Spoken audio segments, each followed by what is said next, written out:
Man வந்து பிரெஸ்ட்டை ரொம்ப handle பண்ணிட்டாங்க அப்படின்னா அது பெருசாயிடும் அப்படின்னு சொல்றாங்கல்ல, சாகி ஆயிடும் அப்படின்ற மாதிரி ஃபீமேலுக்கு, அதெல்லாம் உண்மையா? இல்லை தாய்க்குளங்களே, மார்பகங்கள் இது போன்ற காரணத்தினால் எல்லாம் தளர்ந்து விடாது.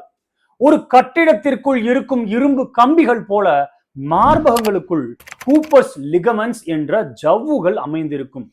மார்பகங்கள் மேல் எவ்வித அழுத்தம் ஏற்பட்டாலும் உறுதியான இந்த ஜவ்வுகளுக்கு ஏதும் ஆகாது. மார்பகங்களை தளர விடாமல் இவை பார்த்து கொள்ளும்.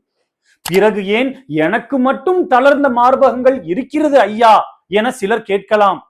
வயது, அடுத்தடுத்த பிரசவம், PCOS போன்ற பிரச்சனைகளினால் ஏற்படும் ஹார்மோன் மாற்றங்கள், ஒரு குறிப்பிட்ட மாதங்களுக்குள்ளேயே திடீரென அதிக எடை பெருகி பருமனாகி விடுதல், இவையாவும் தான் இந்த ஜவ்வுகளை பலவீனமாக்கி மார்பகங்களை தளர்ந்து விட செய்யும். ஒரு முறை தளர்ந்த இந்த ஜவ்வுக்களை மறுபடியும் பழைய நிலைக்கு கொண்டு வர இயலாது பெண்மணிகளே.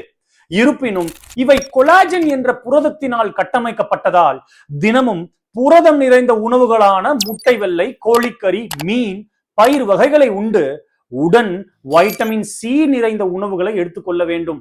ஏனென்றால் வைட்டமின் சி சத்து கொலாஜன் உற்பத்தியினை மிகுதியாக்கும். இவ்வாறு செய்தால் தளர்ந்த மார்பகங்களை மேலும் தளர விடாமல் நிச்சயம் பார்த்து கொள்ளலாம். நல்ல வைட்டமின் சி சத்திற்கு நெல்லிக்காய், கொய்யா, ஆரஞ்சு, பப்பாளி, காலிஃபிளவர் மற்றும் முட்டைக்கோசினை உட்கொள்ளுங்கள். நன்றி.